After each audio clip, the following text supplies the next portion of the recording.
Welcome to the Digital Amateur Television Experimenters Night. This is VK7 OTC, the club station of the Radio and Electronics Association of Southern Tasmania. Amateur radio is a worldwide hobby that has many different aspects. Digital television is just one of the many modes and areas that are covered. Maybe you're interested in becoming involved in the DATV Experimenters Nights. You realise that you do not have to be a radio amateur or need any ATV equipment to participate anywhere in the world.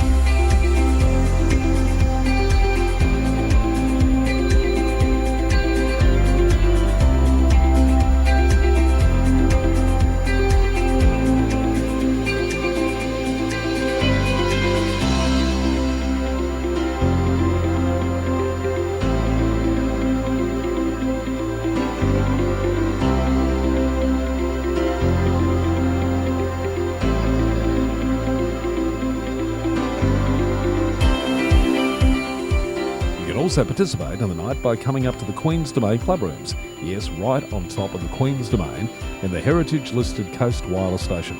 You never know, we might get you in front of the camera or behind doing one of the many roles during the night. We get underway with our program on a Wednesday night from 7:30 p.m. local time. We'll see you soon. This is VK7 OTC.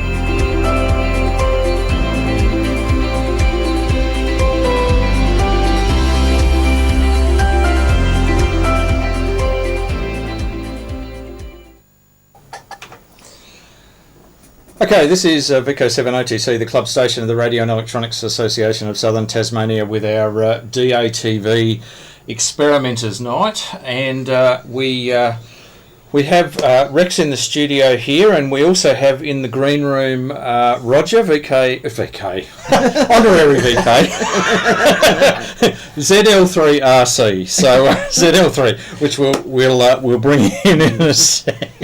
Sorry, Roger. Honorary VK. So I like that. Just to remind people, we are going out on the YouTube streaming, which we have checked, and I apologise for a couple of minutes of delay there. We just had to make sure that the streaming was actually going out, which it is.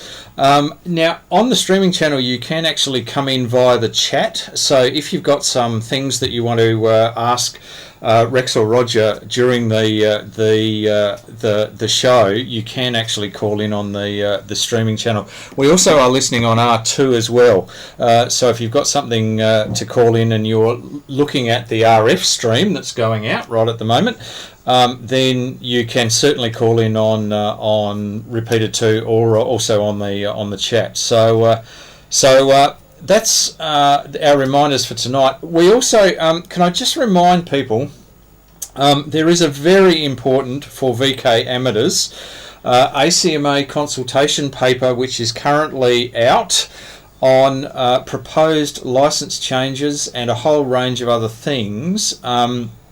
If you're not aware of that particular proposal and that consultation, I implore you to go and have a look at it, because there are some far-reaching changes that may be going through in the not too distant future, and the WIA is about to go out with a survey and an information paper about those changes, and so look out for that. It'll be going out to WIA members as well as everybody else who's registered for the poll. So just put it out there. Very, very important to come up to grips with what they're proposing. And if you're not happy, then write to the as a response to the proposal. So.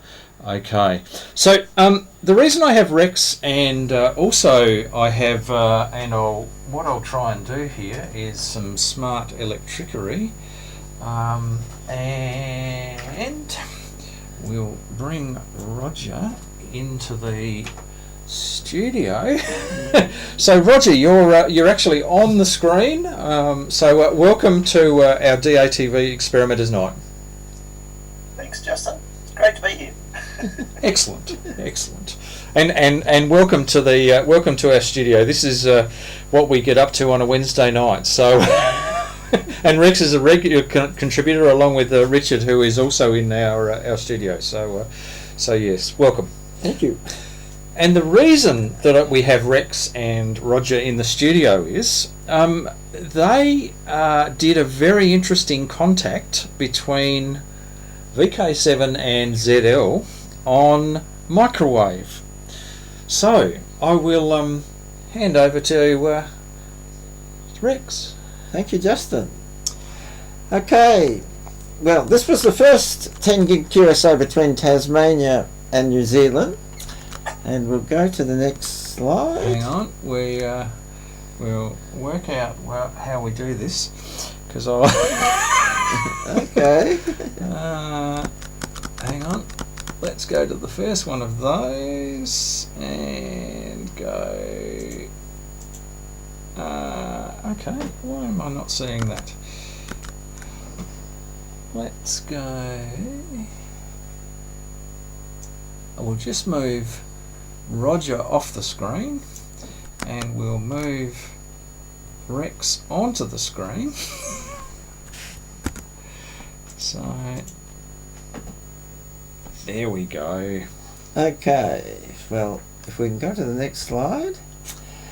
This shows you where we were both located. I was actually at home, and Roger had driven from Christchurch all across the Alps to the spot that you can see in that Google Earth picture. Next slide. I was using 60 watts to a small 77 centimetre dish.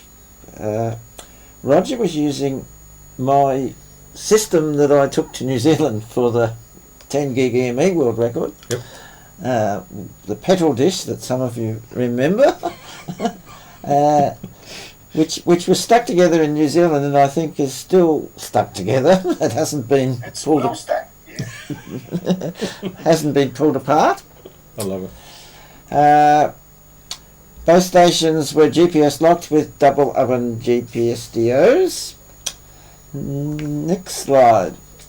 Now, Q65 is the new mode that has only just been publicly released as a beta version, and a lot of people think that because Joe Taylor releases a mode that it's all ready to go.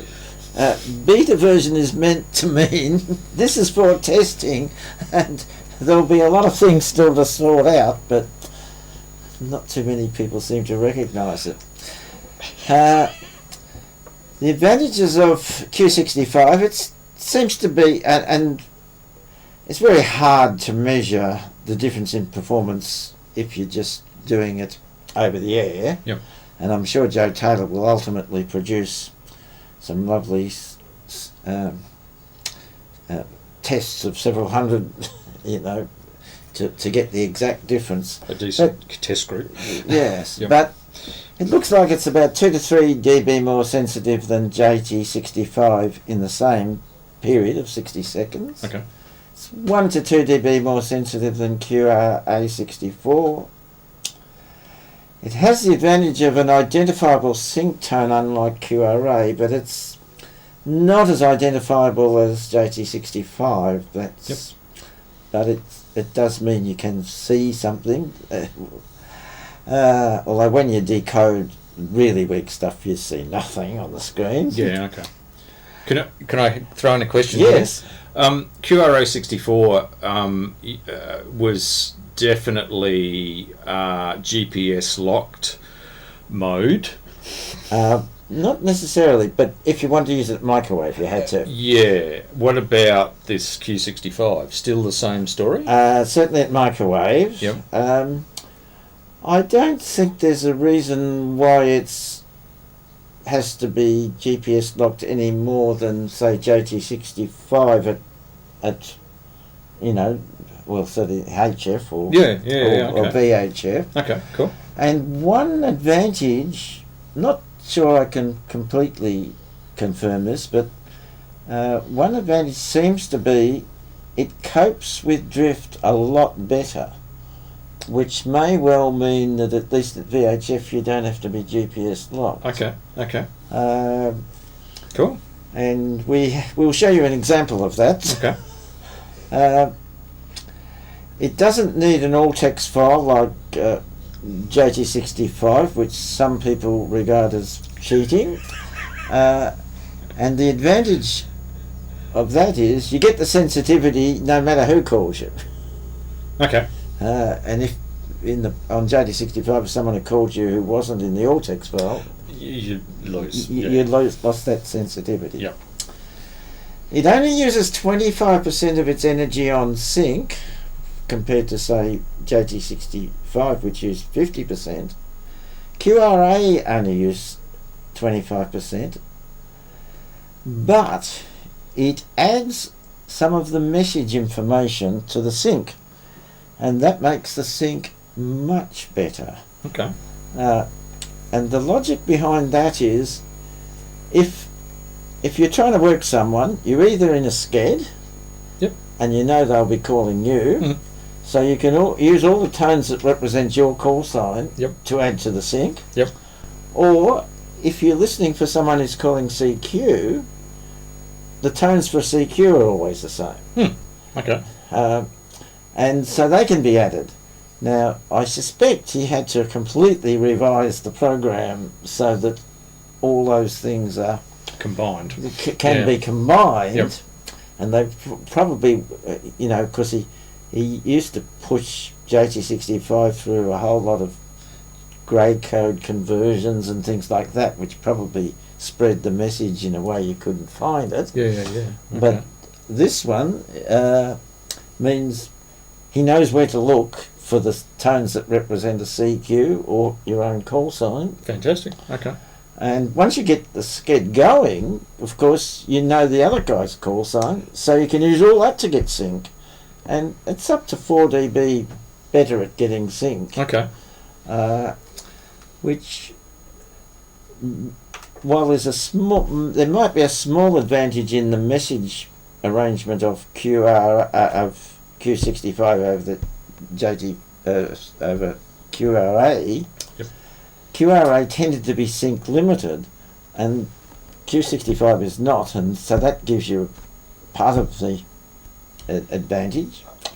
As well as that, because you can get sync much lower, you can use multiple syncs over multiple periods to get averages, and that gives you a couple more dB over it, depending on what your average is. High probability of getting a contact through. Well, it certainly seems so. Okay. So early days still. Okay.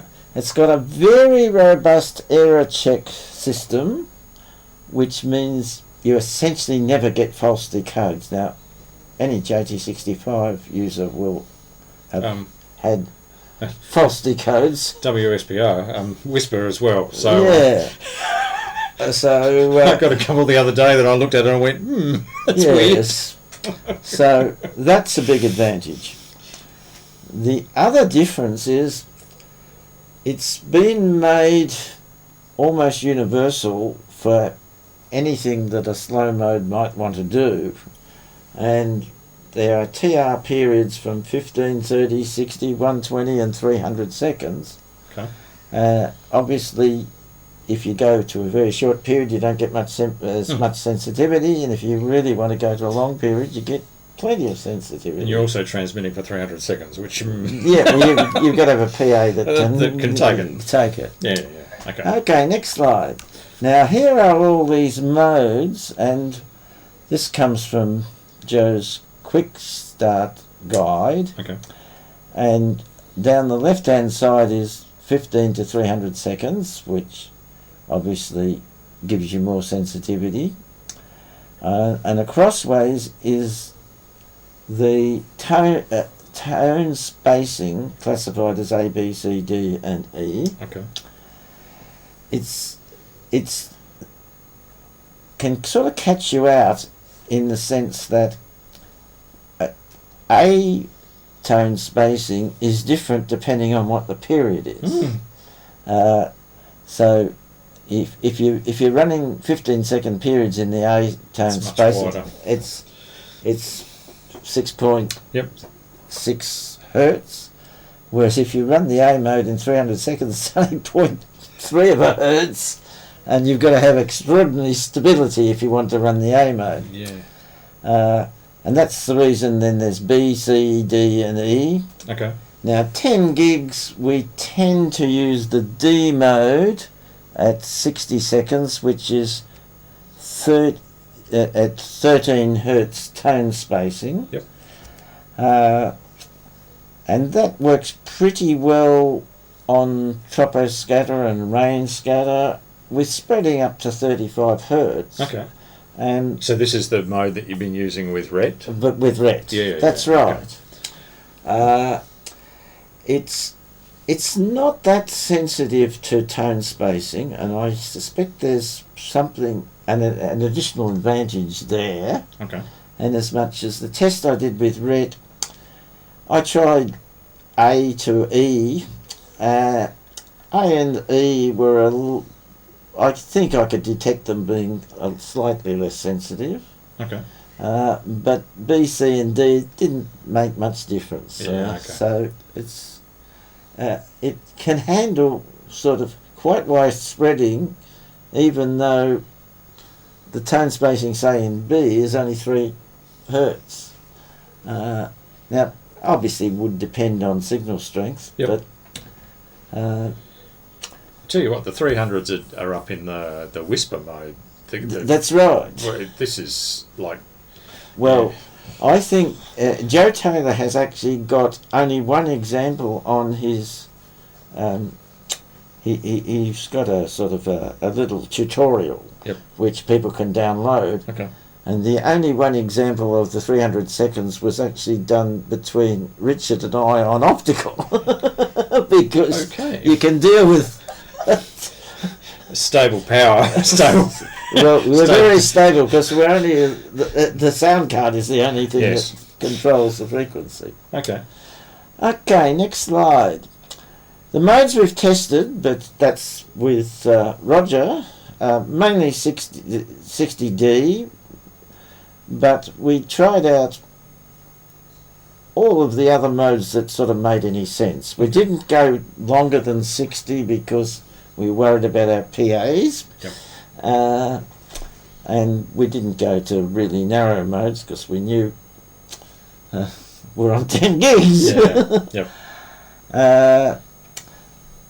We did try all the way down to 15 seconds and got useful results. Yep. They're not as sensitive, but we were getting decodes. Yep. Okay. And we did try SSB.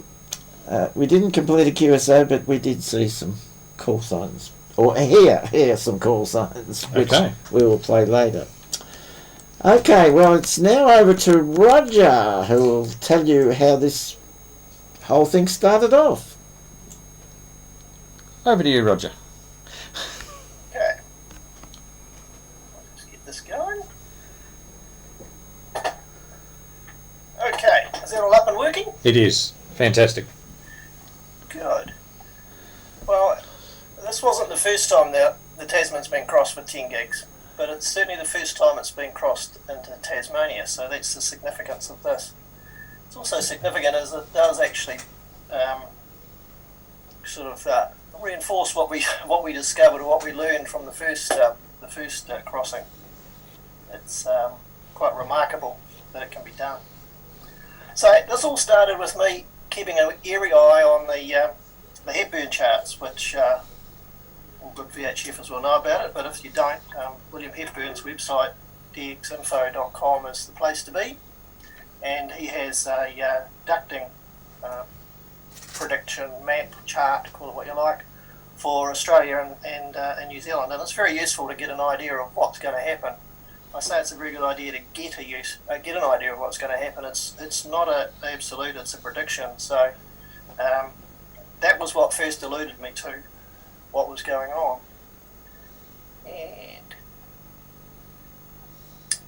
this is the first one I've got. Unfortunately, I didn't have one that's prior to this, but you can see this big bubble in the Great Australian Bight. That's not unusual, but it's unusual for what it did after that. It actually splurged out across Tasmania and came across the lower part of the Tasman, which is very, very unusual. I don't think Rex has seen one, and I certainly haven't seen one form this low and of that intensity.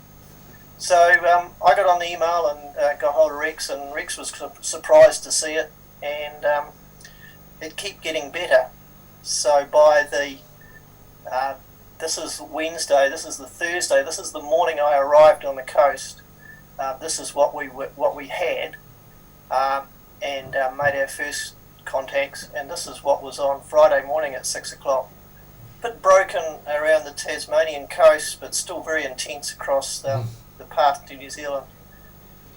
And this is the map at 3 o'clock, where I think we made our contact a little later than that, but it was around that time, so you can see it's quite an intense propagation or prediction across there, and certainly seemed to be that way.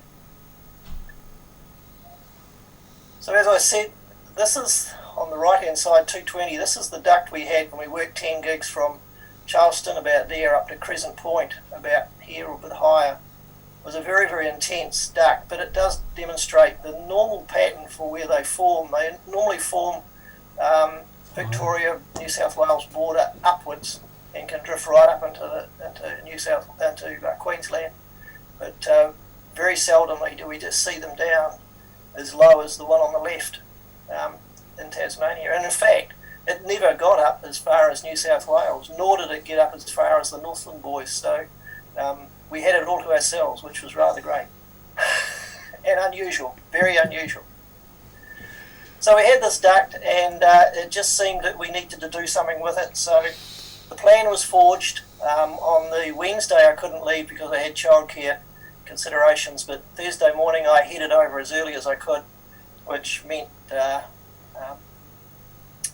travelling from over to my favourite site at 9 Mile, which is about 20 miles north of Westport, which is about here, from my QDH, just west of Christchurch, over the great alpine highway, Arthur's Pass, and about here.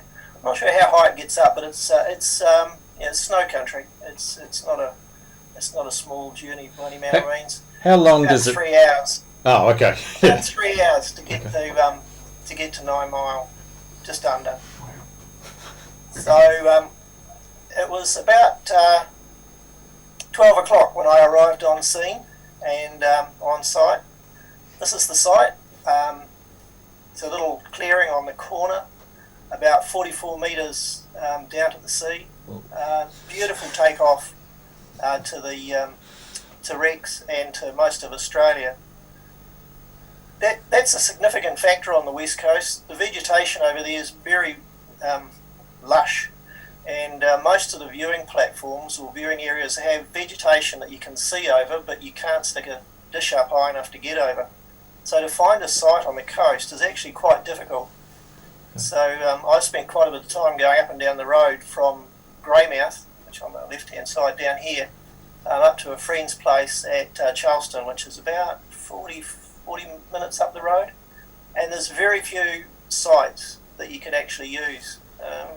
To my surprise, the Buller Council over there, the local county, seems to be actively clearing some of them. So that has actually opened up a new site for us much closer to where I can get easy accommodation. So this is a slightly wider view of the site. It's 9 Mile up there, and this is a significant rock down off the coast which I use to set up my azimuth reference. It's one of the things that's essential in this operation. Of course, you've got a dish with a beam width of about 1.5 degrees or so you can't guess, you have to be on track. So don't we know about that's that? My reference, 217.8 degrees. It's pretty accurate. It's amazing. You can set it up and go around to Rex at home. He's 258.8, I think, from memory. And I didn't move the dish. I tried going about half a degree each way and the signal dropped out. So that's how fine it is. So that's the setup at 9 Mile. That's with the dish up. I first arrived at 9 Mile Creek and we established contact on 2 metres. The 2 metre signal was pretty good and seemed to be quite stable. But at that time, I had a friend my friend in Charleston was actually going away for 3 days. And for that reason, I was quite keen to get up there and also to check out a new site that I'd found on my last trip over. So I headed off up the coast to try out the new site. If you look in the slide, I don't know if you can see that grey line through there, but to me that probably indicates probably the bottom layer of the duct, so that it's trapped fog and cloud underneath it. So I think that's probably the bottom boundary of the duct. I don't know how far out to sea that would have been, but it was quite a way.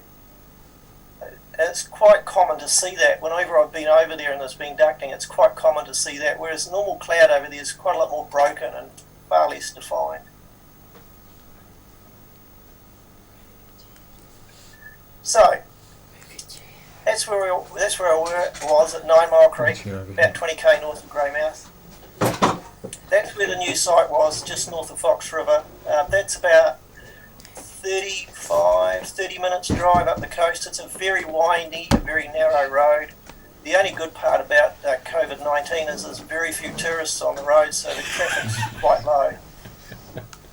No camper vans to overtake, no caravans to avoid. And my friend is located just south of Charleston with a lovely house that he's built there. Unfortunately, it's got an obstructed view to the west, otherwise you might get a visitor far more often. So I travelled up to the new site and we confirmed that the 2 metre signal was there. It was about the same strength. I was keen to get up to my lodgings and meet Pete. He's a ham, in fact, but he's very inactive. He was going away for 3 days, so we had the ritual cup of tea and chat, and all I wanted to do was get the key and head back south, but I ended up heading south much later, and I think by the time I arrived back down at site it was something like 6 o'clock, perhaps 6:30, to my mobile shack. So pieces of equipment, GPS, 991, that's a 12-volt power supply, and the most essential thing, Richard, a computer. So I set up 2 metres, and the 2 metre signal was, just the same, quite consistent, not hugely strong. There's no preamp in the 991, and the signal was sitting about S3, peaking perhaps S5, and that's not a strong signal for a tropo signal across the Tasman. Sometimes a 7/8, S9 plus. So I was a little concerned that it wasn't that hugely strong, and not sure that we were going to make it on 10 gigs. So setting up 10 gigs takes a little bit of time. This hole here is where the generator goes, so by the time you get the generator out, set the tripod up and get your azimuth setting. Because it was so late in the day, I had the real treat of not having to use my rock at sea, but as I was setting up I noticed I could see the moon. So WSJT has, of course, the headings for the moon. That's astronomical data. So I actually aligned on the moon, which was quite cool. So we were set to go. So that was a long day. So I'd driven up to the coast, up to Charleston, driven back down the coast. So setting up 10 gigs was a reasonable amount of effort, but I was rewarded with hearing Rex on the first try. He was there decoding straight away, and we made many contacts, and Rex will show you the text of the contacts. But he was talking about the various modes, and this will give you an idea what some of them sound like. This is Q65, 15 seconds, mode C, and it's not weak. So hopefully this works.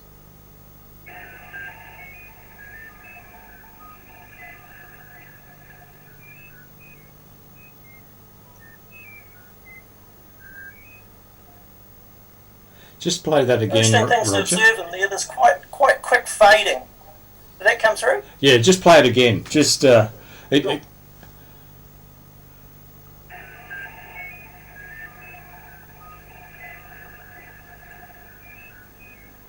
and it fades off at the end.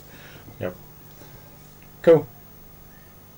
There's a big hole in the middle, and there's a bit of a fade at the beginning. It's quite surprising, and that was one of the reasons that our SSB contact didn't work. But that's a 15-second transmission, and just to make sure there's no tricks or foolery involved here, this is a field recording of my laptop of one of those transmissions.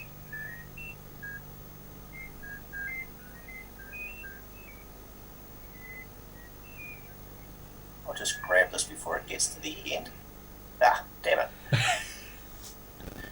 I mean, that's quite a reasonable signal. It's not a puny little line on the graph, and that's the sync line on Q65 15-second transmission. So it is quite a obvious mark on the screen. This is the message extending out quite a way. So we did it. We did it twice, and we did it with some ease. Really, it wasn't hard. The signal was there.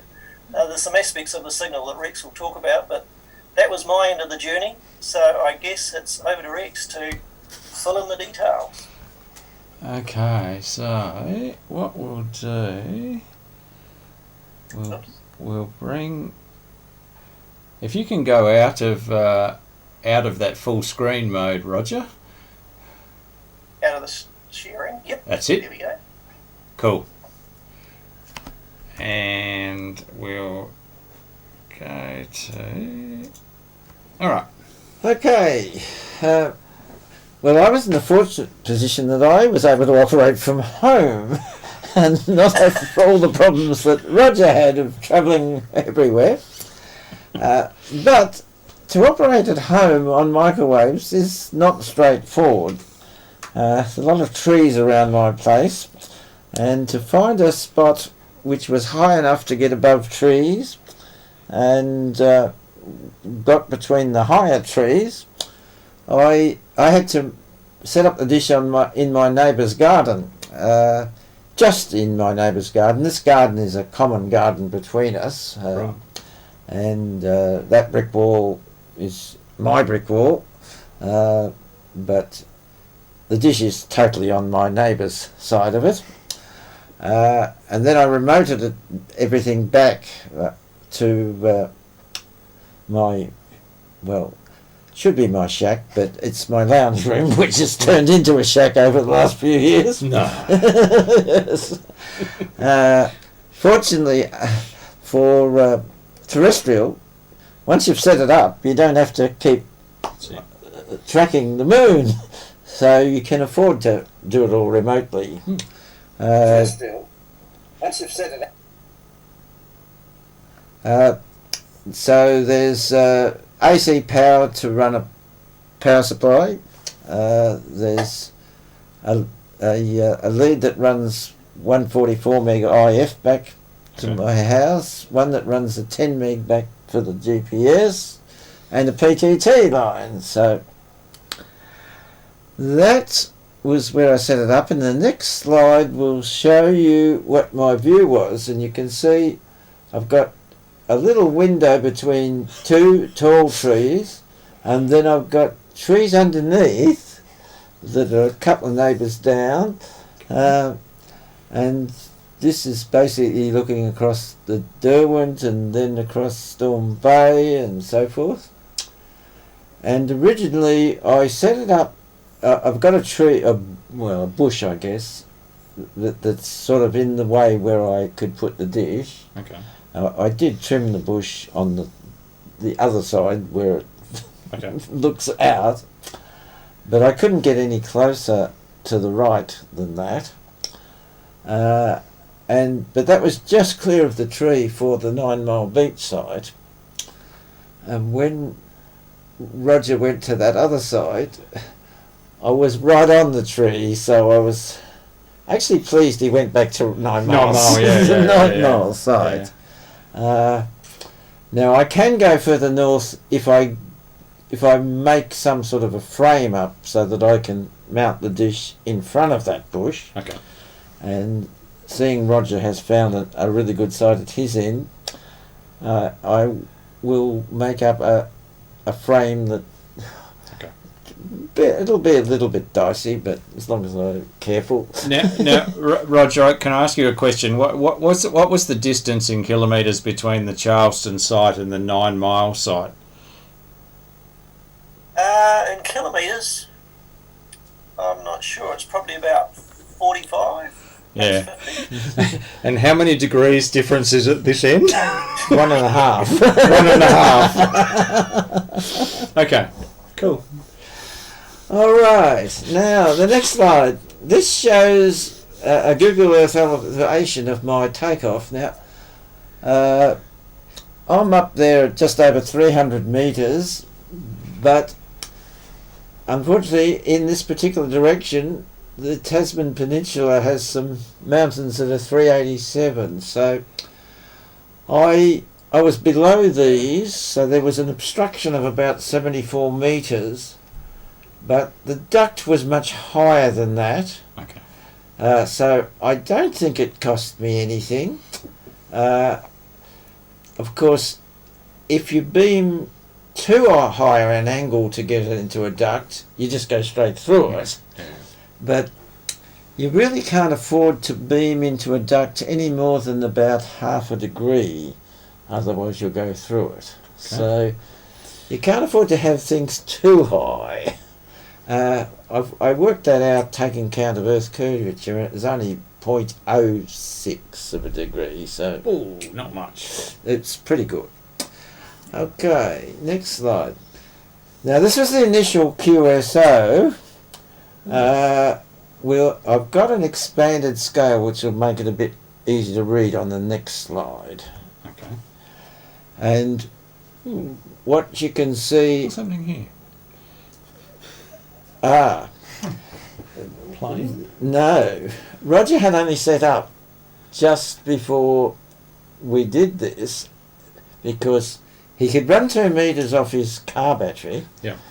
But when we decide to run 10 gigs, he has to put his GPS onto his generator. Oh, okay. And it had only been just put on. No, okay. And that signal is his GPS stabiliser. Yep. Locking. Now, the interesting thing is, we were using Q65 60D, and even though that drift is about 30 hertz there at the start, it decoded. Which is... pretty impressive. Isn't it? Because the tone space is only 13 hertz. And that's 30 hertz of drift. Yes. Very in a impressive. minute. So I think there's some advantages in QRA64 that can cope with drift, which might show, So- particularly at VHF. So they're 60-second segments. That's right. So how much is it drifting at 60 seconds? Like, is that? Oh, but that's at the bottom. That's about 30 hertz. That first one. Oh, that first one. Okay. That first one. Okay. You'll see Roger actually stopped transmitting for 2 periods because I think he got excited. He'd completed a QSO and he said it was all over. But I realised that he actually used his home grid square and hadn't changed the grid square. So I sent the message, check your grid, see down in the yellow. Yes. And then he came back, oops. I love it. And changed his grid square. So we then completed the QSO with the right grid square. Well, and a stronger signal, by the way. And the signal got better. Yeah. Partly it would be getting better because it's stabilising, so the energy is All not in one place. in all one place. Yep. So that was pretty exciting, and like Roger, we could both hear the fact that the signal was there straight away as soon as we started. Next slide. And that's the signal. It's actually not that particular signal, it's the strongest one, but -1. -1, because they work down -13s and 14s. So. That's pretty impressive. Now, when it got to -1 and we were using the 15 seconds, I sent a message to Roger, try SSB. Now the problem is, I didn't know when he would, if he'd get the message the first time, like was he watching, etc. So I sent it. I sent it 3 times before I actually went to SSB to make sure he was there. And when I did the first period after that, we'll play you what I got. Just there. Yeah. So We'll play that again. You can hear VK7. well, it can actually he can hear VK7MO. That was it. That's all we got on SSB. Oh, there's nothing more. It faded. Okay. Okay. Next slide. Now the interesting thing is, while we're getting in with troposcatter and rain scatter, anything up to about 35 hertz of spreading, you don't get much spreading in a duct. And this is, I got Roger to send a single tone, and if we go to the next slide, those 2 orange lines are 2 hertz apart.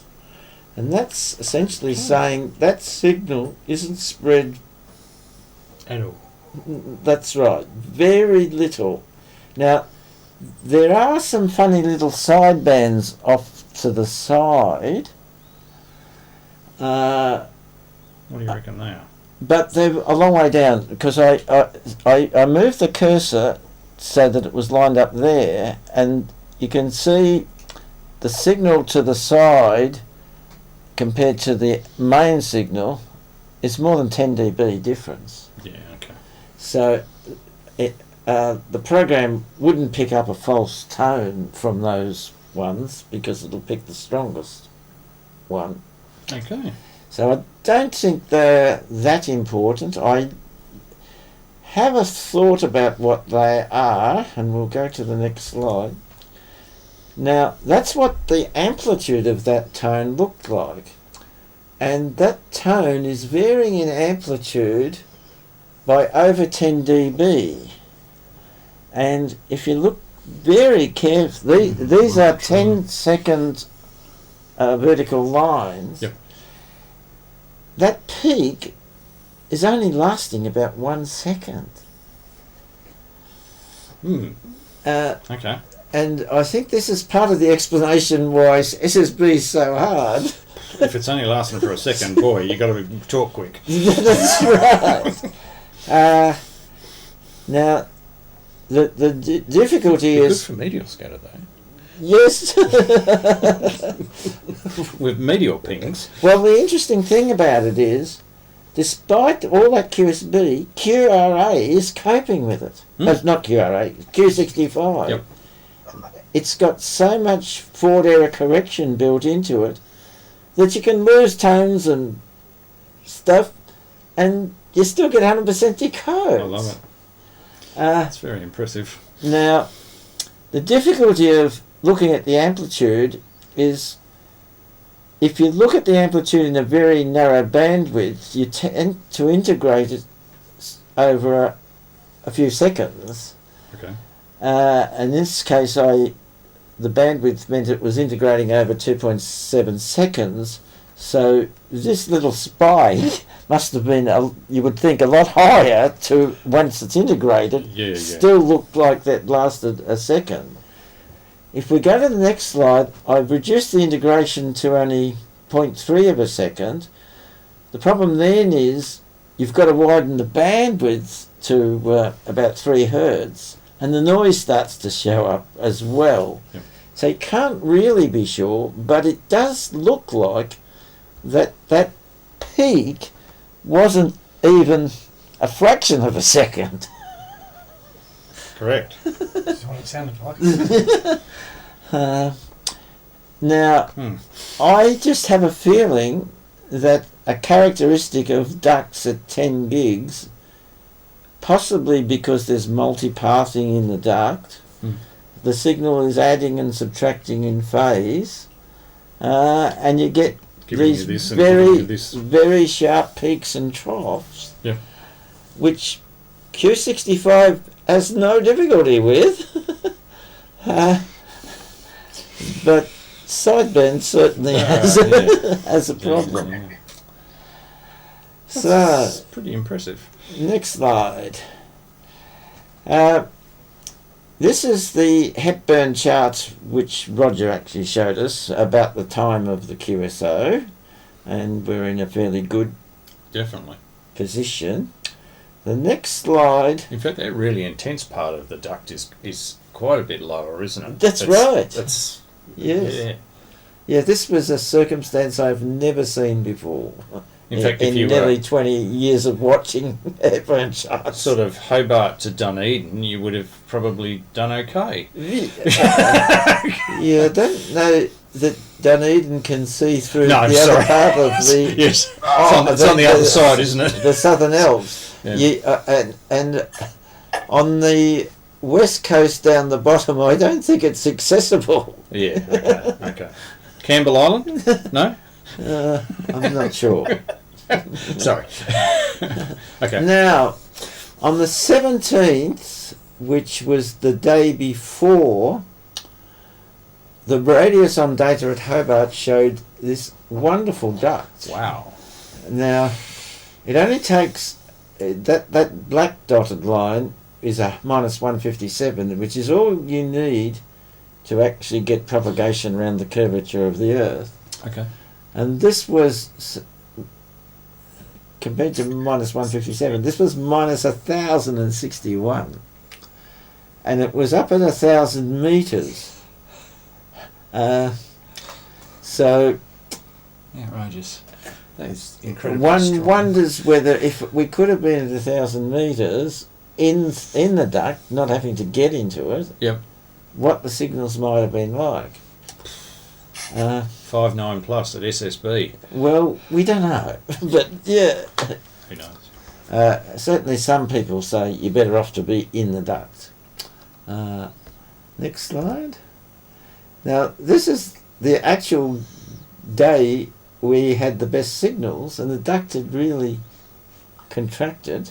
But it's still over the. It's still over the 157, Yeah.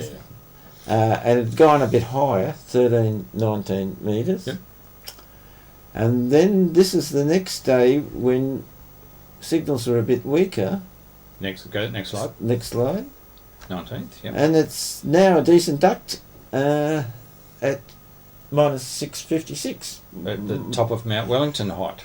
Yes. Well, about this time, I was letting Richard know about these ducts.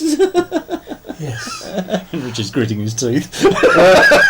Richard had to go to work, but he did say he thought he could knock off about 3 o'clock. No, about 12 o'clock, he thought. Yeah. And when he got back to work, somebody gave him another job or something. Yeah, I had to finish off some stuff. Yes. But Richard then set off trying to get nicely into this duct. Okay.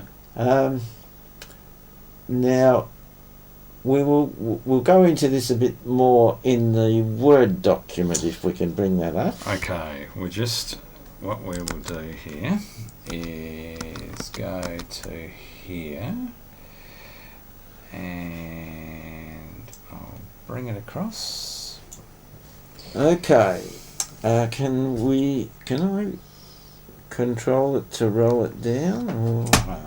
Hang on, I'll just get it.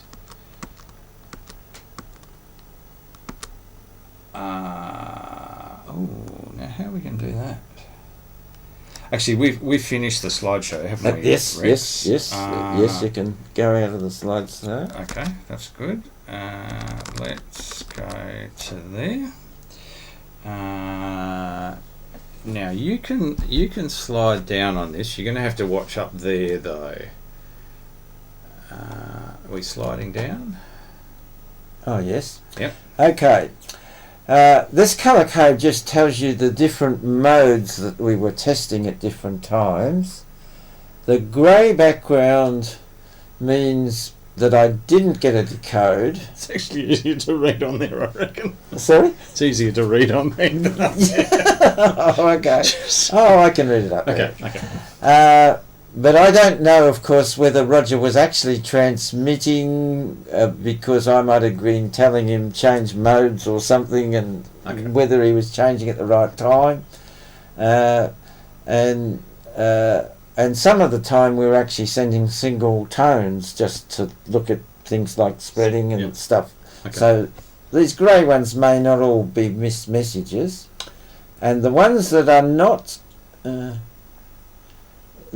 highlighted are what I was transmitting. So it looks like it's going to be fairly hard to read these, but what I'll say, yeah, even that's hard to read. Oh, okay. But it essentially, we started off in Q65 60D, 60 seconds, and the 13 hertz tone spacing, and it was going pretty well every sort of period. Then I think minus 13, minus 15. Yes, and I think at that stage Roger decided the QSO was over, and then I told him to check his grid, and check your grid, check your GR. And then he comes back. Oops.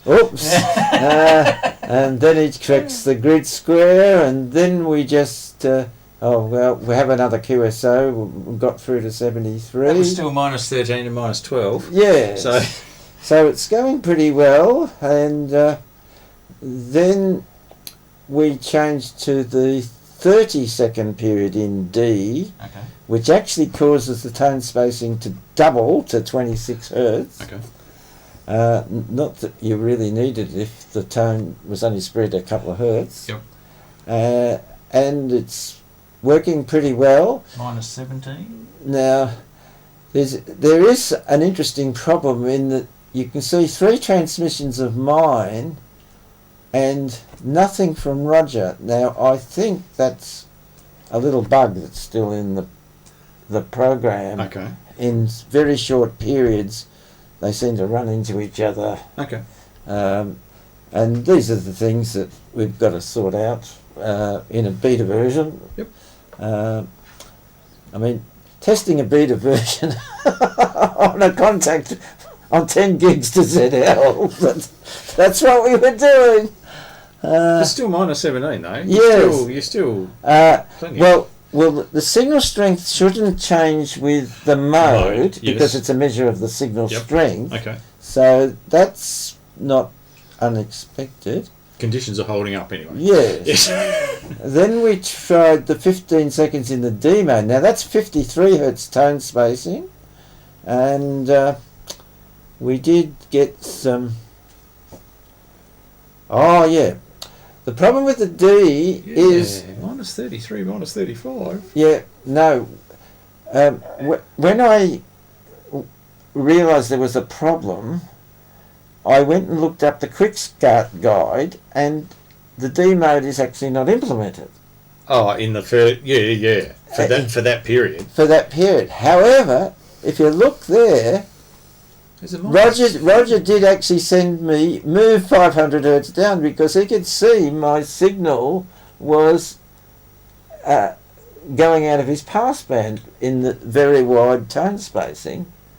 So it was transmitting something. It was actually well, and I received it, and it's not yet implemented.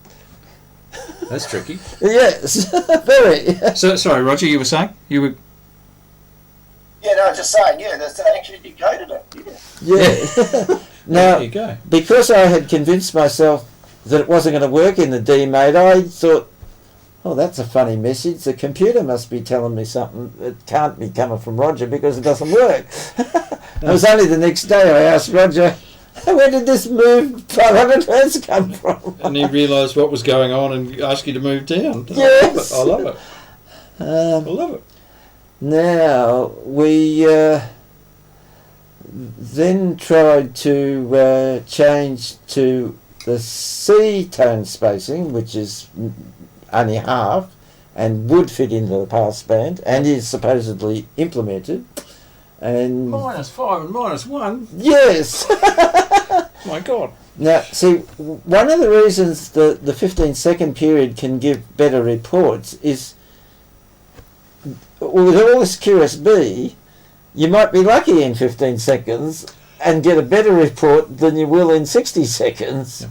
Yeah. Get one of those peaks that we were looking at earlier. Yeah. And so this was doing amazingly well, and then we got a period of 3 in a row at -1, and I said try SSB, and because I wasn't quite sure whether Roger had the message, I said try it again, and by the time we tried,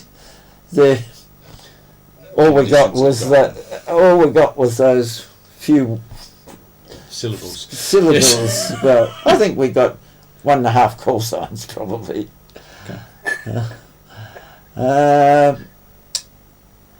Then what we did is we went back to Q15 with the objective that if the signal peaked, we could go back to SSB, but by now it's down to -13, and that's certainly not going to work in SSB, and -18 and 16 and 15, 18.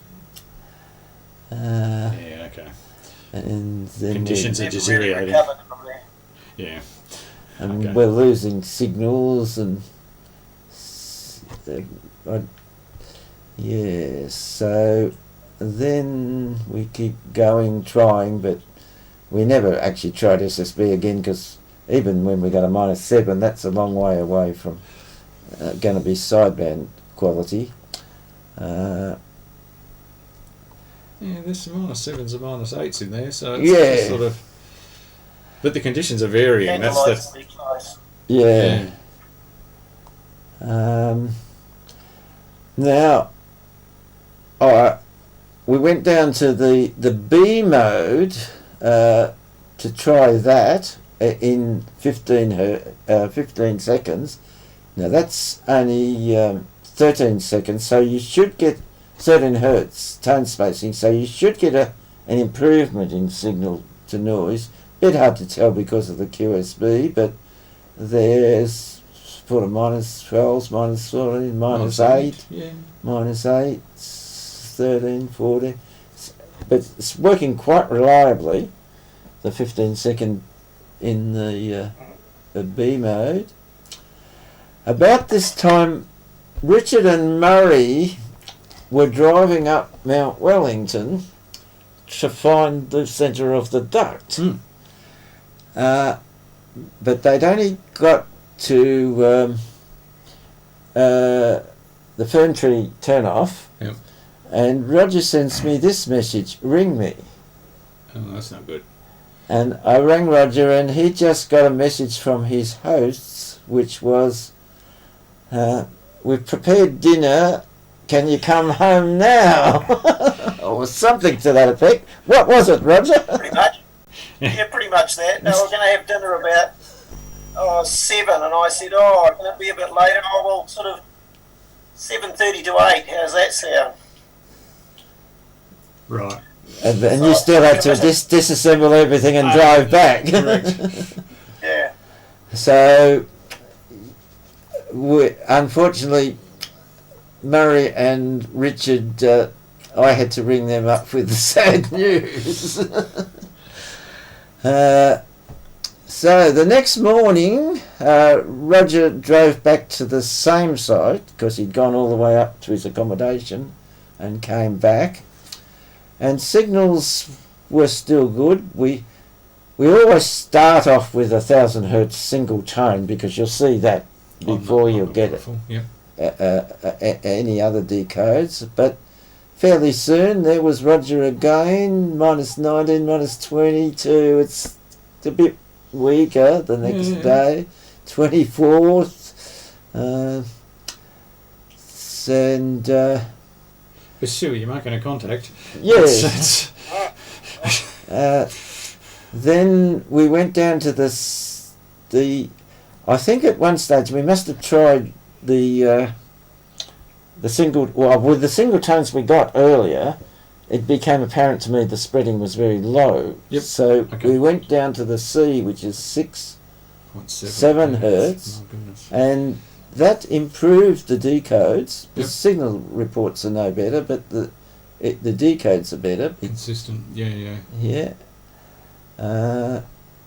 And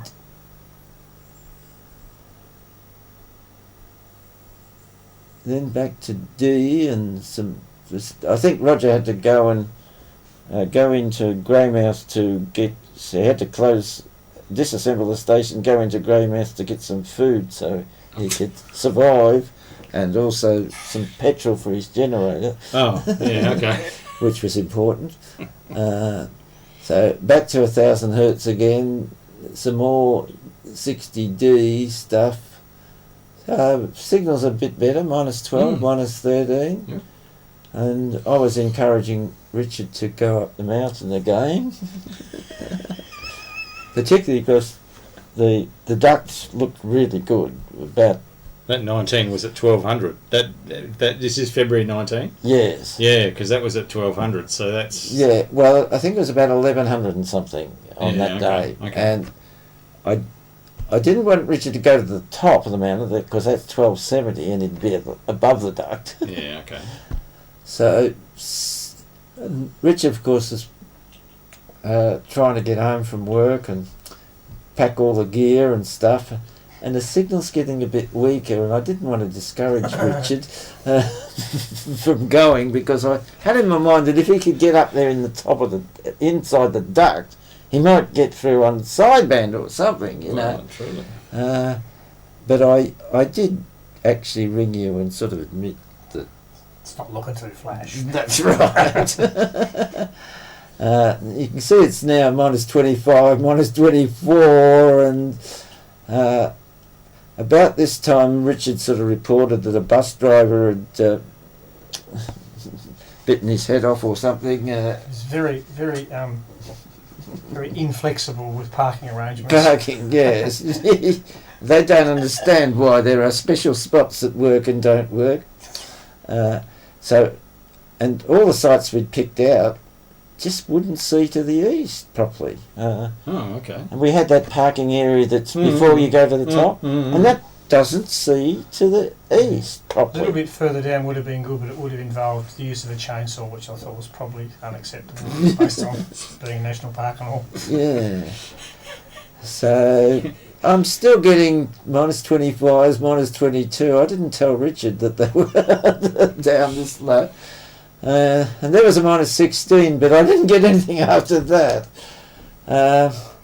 About this time, Richard found a site on the bends just below the springs where you can see to the east, but it's only about 600 metres, so he wasn't going to get the advantage of the... Is that at the chateau? No. And just below where the coffee joint is, there's a big stone wall. Oh, out to the left as you come up.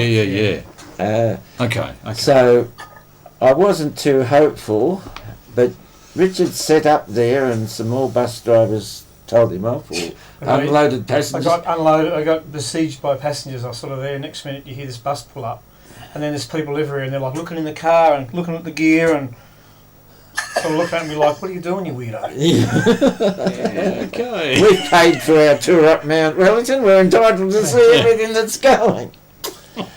I'm sure there's some selfies that have got You me in and the truck in it. Yeah. Yes. I love it. So about this time, Richard rang me and he said, "I've got it all set up. I'm seeing your signal, my signal. Oh, okay. Hearing my Hearing signal. my signal. Hearing my signal. Very important difference. Right. But I'm not hearing Roger." And he said, "But I left my computer at home." Oh no. In the rush, Okay, so I thought this was a pretty exciting adventure, and I actually think this is even better than the contact we did in New South Wales. Oh, okay. Because Which I re-watched today on YouTube. did you? Okay. It was Roger's video of it. I really watched that. Because the circumstances of getting a duct so low is so rare. Well, true. And the fact that I was operating just from home, hadn't gone to any special trouble to find a spot. Did have Which a pretty is- good spot though. Yeah, Pretty good. pretty good. But certainly I wasn't well, actually I wasn't in the duct at Crescent Head either, because I think I was about 70 metres and the duct was about 700. So we might just pass back to Roger for any additional comments. No, I think you've covered it well, Rex. I think the only thing I'd sort of add to it, I think you've probably made a fair bit of emphasis about it, is this stuff, while it's fun and it sounds easy, it certainly isn't. It only takes one little thing to fall apart and you're back home and nothing happens. So it's real fun when it all falls into place and you can actually make it work. It really is a thrill. Well and true. Oh, thank you, Roger. Fantastic. Okay. I've just put the call out there. We've got and I didn't acknowledge these people on the stream earlier. We've got Ben VK7BEN and VK7LAG Anthony. We've got Xavier Smith, who's one of our recent successful foundation licensees, which is great. Xavier, and we've also got Harry as well, who brother Harry. So. Good stuff. Anthony just said, excellent presentation, guys. Thanks, Anthony. Any other questions? Throw them through on the chat channel there. I think we've got about 30 people on the chat channel. So there's a fair few people watching there. So yeah, and now also R2, if you've got a question via the RF on repeater 2, throw it through on repeater 2, and we'll see what we can do. So yeah. Good stuff. Got 11 concurrent viewers right at the moment, so head up to 30. So it did well. It's good stuff. So we'll a huge thank you to both Rex and Roger for sharing the excitement of Yes. of trans-Tasman microwave contacts. It's pretty special, and I do I reiterate what Rex and Roger said about that duct being so low. You just don't see them that low. No. Very often. I don't know whether we can put that down to climate change or. Well, the interesting thing is, this has been a really bad tropo season. There's been very little tropo across 6 to anything. to anywhere. Western Australia, VK2 and 4 to ZL, very little. Yeah. So I think the weather systems are different. Certainly last year it was brilliant across from New South Wales, but the cost of that is half of New South Wales burned because of the system. That's right, that was during that time, wasn't That's it? right, and I was dodging fires as I looked for locations all up the coast. We've just got a question from Harry. Great presentation, guys, very well received. Did you notice a time frame that the ducks appear and how rare they are? I think we might have covered the rareness, but the sort of the time frame, how long they last and that sort of thing. Like how long did this one last for in a sort of a usable state? You go ahead, Roger. Hard to predict that sort of thing. They're never consistent in their duration, that's for sure. But this one was around. Well, it was certainly going by the time we got there, so it could have been going for probably a couple of days, which is in itself quite remarkable. The first attempt was over a period of 3 days with a hiccup in the middle, but there was a signal detected there, but we didn't decode it. I had a GPS that failed, so that one was 3 days, Okay. and on the third day was the peak of it. It was quite magnificent. That's when we had the sort of S7, S8, the SSB contact. it's a hard one to quantify. I think they're a very fickle and typical weather pattern. You never can predict it that accurately. Okay. Thanks, Roger. That's fantastic. I'll just put the call out on R2 just to see, because we usually have a few people. This is VK7 OTC. Just putting the call out for anybody who's watching the RF feed from the DATV Night, and if you've got any questions or comments, please go ahead. Because Ron's usually on the call, maybe not. No. No? Okay, that's all right. Might be some others out there. Mike shy. No, that is absolutely fantastic. Congratulations to both of you. Now it's not actually a record, is it? It isn't a record in the formal sense in terms of the Wireless Institute of Australia, because they only recognise state records for non-computer modes like CW and SB. National records are recognised for digital. VK7 OTC, this is VK7 HXT. Keep going. And this contact was, the New South Wales contact was just over the 2,000 kilometres. I think it was 2,032, and this was 1960. So okay. The contact we did last year is the record. Yeah. Okay. But this is certainly the first 10 gig between Tasmania and New Zealand. New Zealand. Yeah. And in that sense, you could say it's a record, but it wouldn't be recognised by the Wireless Institute of Australia. Okay. All right. VK7 HXT, Hotel X-Ray Tango, I think it is. I think that's Harry. VK7 OTC, go ahead.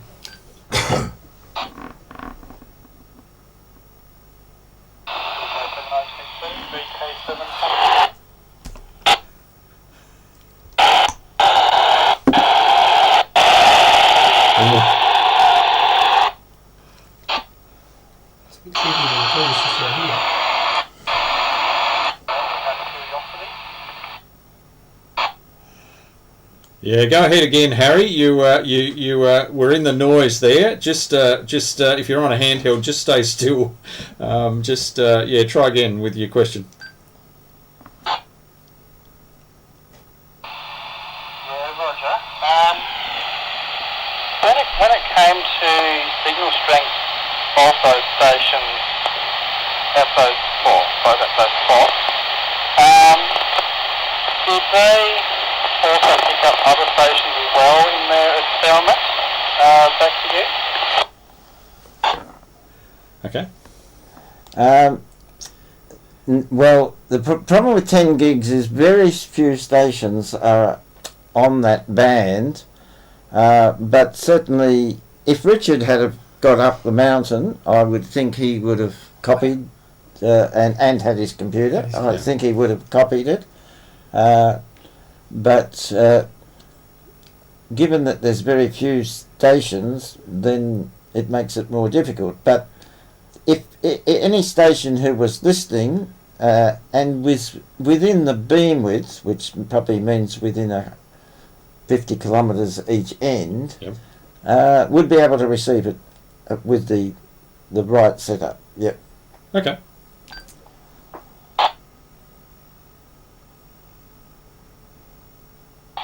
Roger, thank you very much for answering my question. Excellent work, guys, and look forward to hearing any more experiments you try. Thanks, Harry. VK7 HXT, VK7 OTC, no problems at all. Any further questions on R2? Go ahead. Okay, nothing heard. We've got just a congratulations for Xavier on passing his exam. Very good. I think Xavier did pretty well. I think it was around about 85%. So from memory, if I remember the if I remember the email I saw the other day. So that's Xavier's mum. So very good, good stuff. Very good. Thanks for calling in.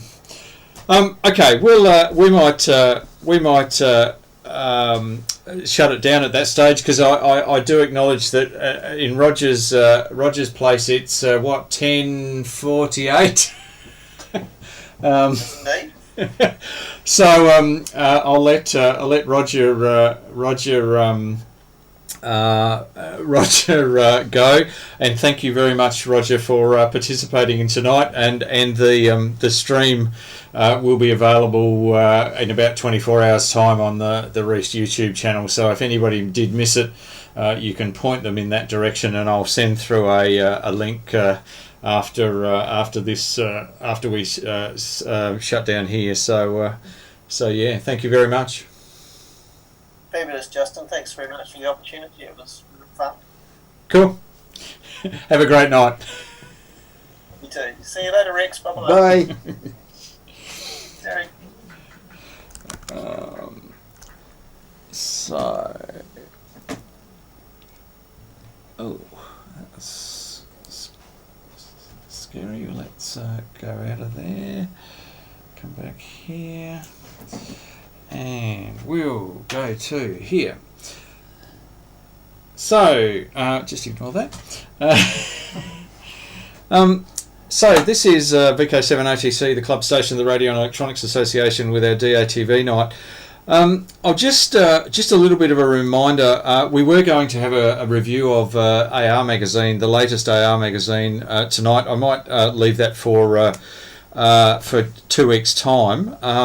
Just a reminder for next week, though, for Reast members, we have our presentation night is sort of it's not really a presentation night, it's more of a forum night, which is about the changes that the ACMA are proposing to our licenses and a few other things. So that's happening next week. Please come along with your questions and comments.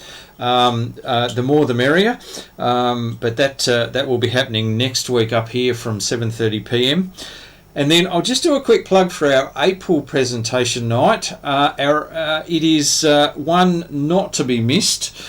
We have a club member called Andrew Elwell, who happens to be a system administrator for the Pawsey Supercomputing Centre in Western Australia, and he is going to give us a talk on what makes it a supercomputing centre to start with, and what a supercomputer actually is.